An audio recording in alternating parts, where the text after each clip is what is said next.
Back to my channel and I hope you all are doing well. तो मैं निशा खान इस बार आप सभी के लिए रमज़ान प्रिपरेशंस ब्लॉग लेकर आ गई हूँ। इस ब्लॉग में मैं रमज़ान से पहले की जो भी तैयारियाँ होती हैं मैं उस सारी तैयारियों को आप सभी के साथ ज़रूर शेयर करूँगी, लेकिन उसके लिए आप सभी को मेरे ब्लॉग को एंड तक ज़रूर देखना पड़ेगा। उससे पहले मैं आप सभी से कहना चाहती हूँ कि अगर आप मेरे चैनल पर नए हैं तो प्लीज़ मेरे चैनल को सब्सक्राइब कर दें, और इस तरह की कंटेंट अगर आपकी फैमिली या फ्रेंड्स में कोई पसंद करते हैं तो उनके साथ शेयर करें, और वीडियो को लाइक किए बिना नहीं जाएं, क्योंकि वीडियो को बनाने में थोड़ा ज़्यादा और लाइक करने में थोड़ा कम टाइम लगता है, तो ज़रूर लाइक कर दें। तो यहाँ पर जो ड्रेसर्स से मैंने सबसे पहले तो अपनी तैयारी को, अपनी सफाई को ड्रेसर्स के साथ स्टार्ट किया था, जो बहुत ही ज़्यादा मैस हो चुकी थी, क्योंकि जितना भी विंटर कलेक्शन था सारे कपड़ों को मैंने निकाल दिया था, और मुझे इन सबको अब ठीक करने के बाद सारे गर्मियों के कपड़ों को सेट करना था। तो सबसे पहले मैंने सबको चेकआउट किया, और उसके बाद जैसे ही मैं अम्मी की अलमीरा की तरफ पहुंची ना, तो बस उनके कुछ कपड़े रखे हुए थे और उनकी बैंगल्स को देखकर बस उनकी याद आ गई। और उनकी जब भी बैंगल्स को देखती हूँ ना तो उनके हाथ ज़रूर याद आ जाते, जो बहुत ही अच्छे थे माशाल्लाह। चूड़ियाँ पहनती थी तो बहुत ही अच्छे लगते थे उनके हाथ। तो बस मैंने सारे ड्रेसेस को फिर खाली किया, और यहाँ पर मेरा ट्राईपॉड ये मेरी अम्मी ने ही हैंग किया था यहाँ पर, और कह रही थी क्योंकि तुम लापरवाही से डालती हो तो इसलिए उन्होंने वहाँ पर हैंग कर दिया था, जो आज भी वहीं पर टंगा हुआ है, क्योंकि इस ट्राईपॉड का मैं यूज़ नहीं करती हूँ। उसके बाद मैंने सारे कपड़ों को कारपेट पहले ही नीचे ज़मीन पर बिछा ली थी, सारे कपड़ों को कारपेट पे डालकर बस फटाफट से लग गई थी इन्हें फोल्ड अप करने में, और जल्दी जल्दी से मैंने सबसे पहले तो अम्मी और पापा की ड्रेसों को ठीक करा। आप लोग सोच रहे होंगे कि अम्मी की ड्रेस, हालांकि उनके जो कपड़े बैंगल्स थी वो उनकी जगह पर ही रहते हैं, तो ताकि हम लोग इसलिए रखते हैं ताकि उनकी यादें हैं वो हमेशा फ्रेश रहें, इसलिए उनकी ड्रेसर में उनके कपड़े, बैंगल्स, उनके हैंड बैग्स वो सारे उस जगह पर ही हैं। तो सबसे पहले मैंने उसे ठीक किया, और उसके बाद बस ऐसा होता है ना कि मैं जब भी अपना व्लॉग शूट करती हूँ तो बैक कैमरे से शूट करती हूँ, तो मैंने सोचा फ्रंट से लेती हूँ, थोड़ा सा और भी अच्छे से कंटेंट बनेगा और भी अच्छे से व्लॉग बनेगा।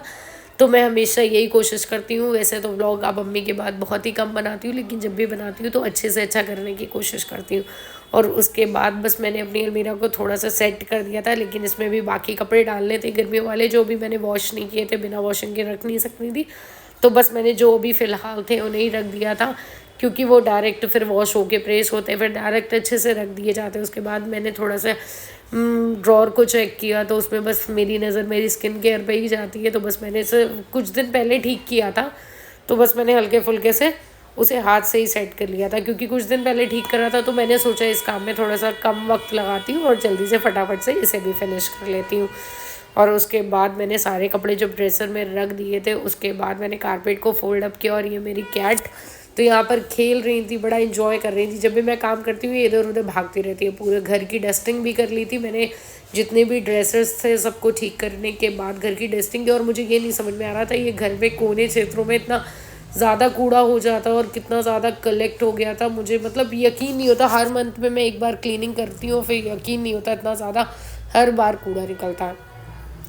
और मेरी एक स्पेशल बात यह है कि जब भी मैं अपने घर की क्लीनिंग करती हूँ ना, सिर्फ एक काम को वन टाइम में ना करके मैं सारे कामों को एक साथ फैला लेती हूँ। अगर मुझे क्लीनिंग करनी है ना तो मुझे डस्टिंग भी करनी है, मुझे तभी सारी अलमीरा को भी ठीक करना है, कपड़े भी धोना है, ऐसा है। और उस बीच में काम कर रही थी तो खाना तो मैंने तैयार किया था, हाथ की रोटी बनाई थी और दाल गोश्त बनाया था चने की दाल के साथ चिकन में डालकर।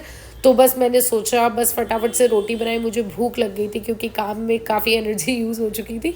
तो मैंने खाना खाया, और उसके बाद मैंने किचन भी देखी, बहुत ज़्यादा फैली हुई थी क्योंकि सारा ग्रॉसरी का सामान आ चुका था, और इस बार मॉल से कुछ भी नहीं आता, तो सारा लूज़ आइटम था। जो हमारे लोकल मतलब ग्रॉसरी की शॉप है यहाँ से ही सारा सामान मंगा लिया था, क्योंकि जब भी ऐसा होता है रमज़ान में ही रमज़ान में या जब भी हमारे घर में ग्रॉसरी का सामान आता था तो मैं, अम्मी और भाई जाते थे, या मोस्ट ऑफ द टाइम मैं और अम्मी जाते थे। तो शायद उन चीज़ों को फ्रेश ना करने की वजह से हम लोगों ने सोचा कि इस बार ऐसे ही कर लेते। अम्मी नहीं थी तो वो चीज़ें बार बार याद आती, तो सोचा ऐसे ही कर लेते, तो ये करा। तो सारा लूज़ी आइटम था। फिर फटाफट से मैंने क्या किया, जितने भी डब्बे थे सब में जो दालें थी उन सबको डाला, और उसके बाद इन्हें पहले तो अंदर से मैंने सूखे कपड़े से क्लीन कर लिया था, और जो डब्बे मुझे लग रहे थे कि वॉशिंग की ज़रूरत है उन्हें वॉश कर लिया था। उसके बाद हल्के बाहर के नम कपड़े से और हल्का सा मैंने सोप लगा के डिश वॉशर लिक्विड या सोप से मैंने उन्हें क्लीन कर लिया था। उसके बाद डब्बे वगैरह क्लीन हो चुके थे, सारी दालें मैंने सेट कर दी थी डब्बों में, तो सब कुछ सेट हो चुका था। और नीचे वाली ड्रॉर में मैं ऐसा करती हूँ, जो थोड़े बहुत मेरे यूजुअल वाले बर्तन होते हैं ना वो भी मैं कैबिनेट्स में रख लेती हूँ। और यहाँ पर ये सारी चीज़ें देखकर ये भी लग रहा था कि हाँ, रमज़ान की तैयारियाँ हो रही हैं। और दूसरी तरफ दिल काफ़ी भारी सा फील कर रहा था, क्योंकि ये पहले रमज़ान है जो हम लोगों की अम्मी के बिना है, तो वो सारी चीज़ें बहुत ज़्यादा डिस्टर्ब भी कर रही थी काम के साथ साथ। मतलब जो फीलिंग्स थी आप बहुत ज़्यादा कंट्रोल भी कर सकते हैं हम लोग, but not all the time. मतलब हर वक्त आप अपने आप को इतना स्ट्रॉन्ग फील नहीं करा सकते हो। तो काम के साथ साथ मैं बहुत ज़्यादा इमोशनल बार बार हो रही थी। मेरे भाई और मेरे पापा, मेरी अप्पी मुझे बहुत समझा रही थी, लेकिन वो सारी चीज़ें क्यों, मतलब सभी के साथ होता है यार। अम्मी की बात के पहले रमज़ान है, तो मेरी फैमिली के लिए काफ़ी थोड़ा सा टफ टाइम है। और लास्ट ईयर की बहुत सारी बातें याद आ रही थी कि जब अनाउंसमेंट हुई थी रमज़ान की, तो हम ऐसा कर रहे थे, ऐसा हो रहा था। मेरे घर में काफ़ी रौनक वाला मंथ होता है, ये बहुत ही अच्छा लगता है। तो वो सारी चीज़ें बस माइंड में चल रही थी।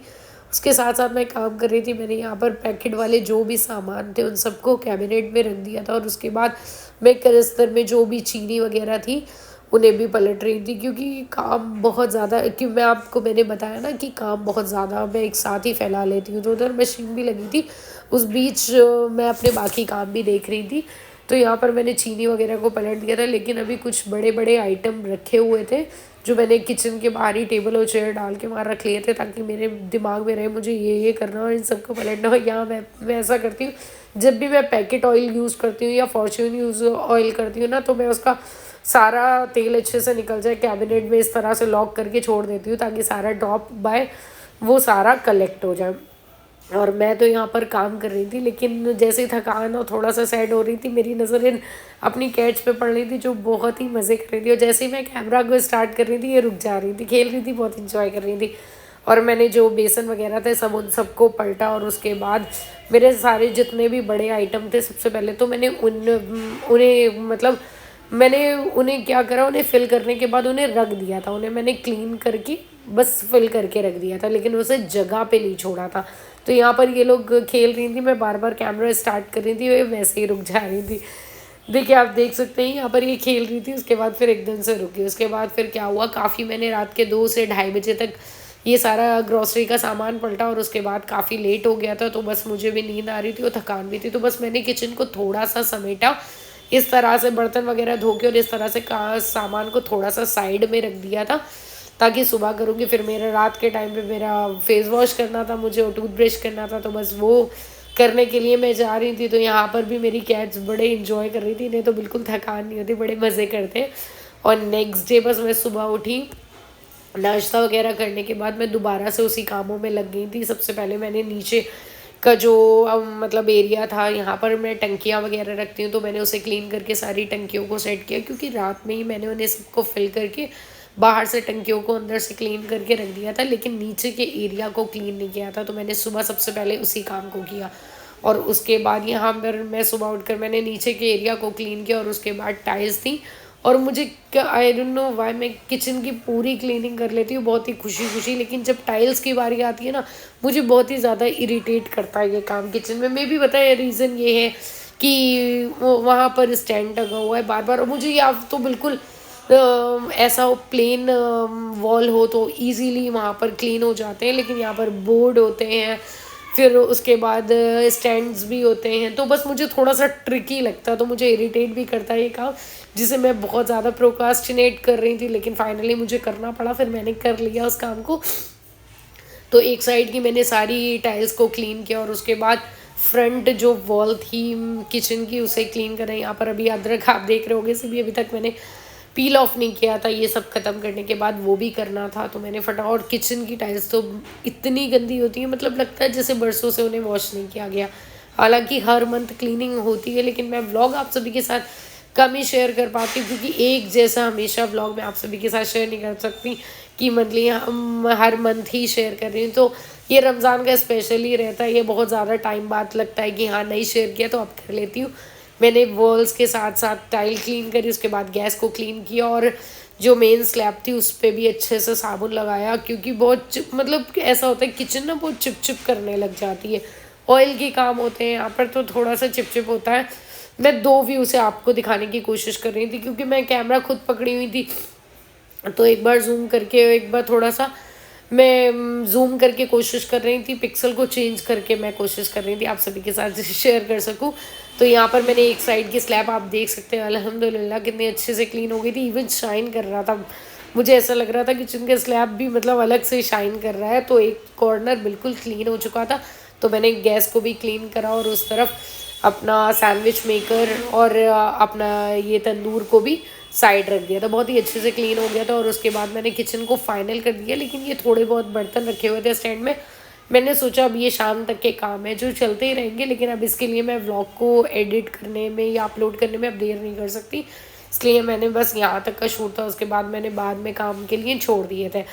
और यहाँ पर मैंने जब किचन की क्लीनिंग भी हो गई थी, सारी बास्केट्स भी निकालनी थी, क्योंकि रमज़ानों में फ्रूट्स के लिए, वेजिटेबल्स के लिए और नॉन वेज वगैरह होता है वॉशिंग के लिए सबसे ज़्यादा आसान रहता है। और ये सारी इनमें से बहुत सारी ऐसी बास्केट्स हैं जो लास्ट ईयर मेरी अम्मी ने ला के रखी थी। इवन ये जो सबसे बड़ी वाली है ना, वो लास्ट ईयर उन्होंने प्याज के लिए ला के रखी थी, तो मुझे बस वही बात याद आ रही थी, उन्हें ये अच्छी लगी तो वो लेकर आ गई थी, तो मैंने सब निकाल ली थी ताकि रमज़ानों में बिल्कुल भी परेशान ना हो। क्यों मैं वैसे जब यूज़ नहीं होता है ना एक जगह पे रख देती हूँ, और जैसे ही मुझे लगता है कि इनका यूटिलाइज़ होना है तो मैं इसे निकाल लेती हूँ। हमेशा रेगुलर में इतनी निकाल के नहीं रखती हूँ, रेगुलर में 2 से 3 काफ़ी रहती है। उसके बाद मैंने इन्हें किचन के सामने जो टेबल है उस टेबल पे रख दिया था, क्योंकि टेबल पे ही जो भी फ्रूट्स वगैरह होते हैं या वेजीज़ होती हैं उन्हें रखती हूँ। और उसके बाद मैं थोड़ी देर छत पे पहुँची, क्योंकि छत की क्लीनिंग फाइनली हो गई थी। मेरे दोनों भाइयों ने मिलकर छत की क्लीनिंग करवा दी थी, जो मुझे बहुत ही अच्छी लग रही थी। जब मैं ऊपर पहुंची, मैं काफ़ी दिन बाद छत पे हम तीनों एक साथ पहुंचे, अम्मी के बाद मैं भी बहुत कम छत पे पहुंचती हूँ, तो मैंने देखा वो मुझे बार बार कह रहे थे चलो दिखाते हैं कितना साफ़ कर लिया, तो मैं गई, बहुत अच्छा लग रहा था, मैंने उसे भी कैप्चर कर लिया। किचन सारी क्लीन हो चुकी थी, उसके बाद फ्रिज की फाइनली बारी आ चुकी थी। फ्रिज भी काफ़ी गंदी हो रही थी, क्योंकि ऐसा गंदी का मतलब इन द सेंस जब आपको पता होता है ना कि आपको कोई काम करना है तो आप सोचते हो और गंदा हो जाए, अरे करना है नेक्स्ट वीक कर लेंगे, अरे रमज़ान से पहले तो करना है, तो बस वही वाला थोड़ा सा माइंडसेट चलता रहता है। तो किचन मैंने काफ़ी दिन से इसी वजह से क्लीन नहीं की थी कि अब रमज़ान आने वाले हैं, इंशाल्लाह तब स्टार्ट करेंगे सफाई और तब कर लेंगे। तो यहाँ पर फ्रिज भी फाइनली मेरी अल्हम्दुलिल्लाह क्लीन हो चुकी थी। अब रमज़ान की तैयारियाँ और इबादत की चीज़ें भूल सकते हैं, तो रमज़ान की तैयारियों में मैंने सारे कपड़े भी वॉश कर लिए थे और हाथों से जानमाज़ों को भी वॉश कर लिया था। हाथों से ही जानमाज़ों को वॉश किया, क्योंकि इसे वॉशिंग मशीन में वॉश नहीं करती, तो ये भी सूख चुकी थी। उसके बाद मैंने इन्हें भी फोल्ड करके अच्छे से मैंने जगह पे रख दिया, क्योंकि रमज़ान में सबसे ज़्यादा, रमज़ान में क्या इबादत तो पूरे थ्रू आउट द ईयर होती है, बट रमज़ान में एक अलग से सफाई अच्छी लगती है। और उसके बाद फाइनली मेरे सारे काम हो चुके थे अल्हम्दुलिल्लाह। मैं बहुत ज़्यादा खुश थी, मैं तो खुश थी, उसके साथ साथ मेरी कैट्स बहुत खुश थी, क्योंकि वो 1-2 दिन से पिछले देख रहे थे कि घर बहुत मेस पड़ा हुआ था, खेल नहीं पा रहे थे ठीक से, तो यहाँ वो बहुत इन्जॉय कर रहे थे। और अल्हम्दुलिल्लाह काम बहुत अच्छे से हो चुका है और मैं बहुत ज़्यादा खुश थी। तो अगर आप सभी को मेरा आज का व्लॉग पसंद आया तो प्लीज़ लाइक करें, शेयर करें, अगर मेरे चैनल पर नहीं है तो प्लीज़ सब्सक्राइब किए बिना नहीं जाए। और मैंने कुछ तैयारियां हैं जो अभी इनकम्प्लीट है, खैर इनकम्प्लीट नहीं, वो तो कंप्लीट मैं करूँगी, बट इस व्लॉग के लिए इनकम्प्लीट है, वो आप सभी के साथ इंशाल्लाह नेक्स्ट व्लॉग में शेयर करूँगी। Bye bye.